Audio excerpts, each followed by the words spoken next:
జగిత్యాల జిల్లా గొల్లపల్లి మండలం రాఘవపట్నం గ్రామానికి చెందిన సూక్ష్మ కళాకారుడు లీఫ్ ఆర్టిస్ట్ గాలిపల్లి చోలేశ్వరచారి మాజీ ప్రధాని మన్మోహన్ సింగ్ చిత్రాన్ని రూపాయి నాణెం మీద చిత్రీకరించారు. ఆర్థిక సంస్కరణలతో మన్మోహన్ సింగ్ దేశాన్ని అభివృద్ధి చేశారని చెప్పారు. ఆర్థిక సంస్కరణలకు గుర్తుగా రూపాయి నాణెంపై మన్మోహన్ బొమ్మ వేశారన్నారు చోలేశ్వరచారి.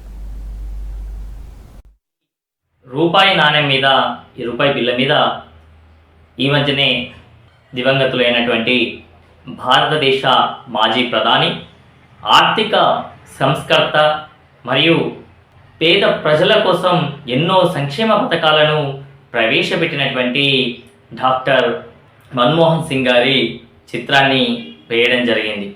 ఈ మన్మోహన్ సింగ్ గారిని ఈ రూపాయి నాణెం మీద వేయడానికి ముఖ్య కారణం, వారు పివి నరసింహారావు గారి ప్రధానమంత్రిగా ఉన్నప్పుడు వీరు ఆర్థిక శాఖ మంత్రిగా ఉండి భారతదేశం యొక్క ఆర్థిక స్థితిగతులను మార్చే దిశగా వీరు అడుగులు వేసి భారతదేశ అభివృద్ధికి, ఆర్థిక అభివృద్ధికి పునాదులు వేశారు. భారతదేశం ఎప్పుడైతే తనఖా పెట్టినటువంటి బంగారాన్ని విడిపించిన సందర్భంలో మన్మోహన్ సింగ్ గారి యొక్క పాత్ర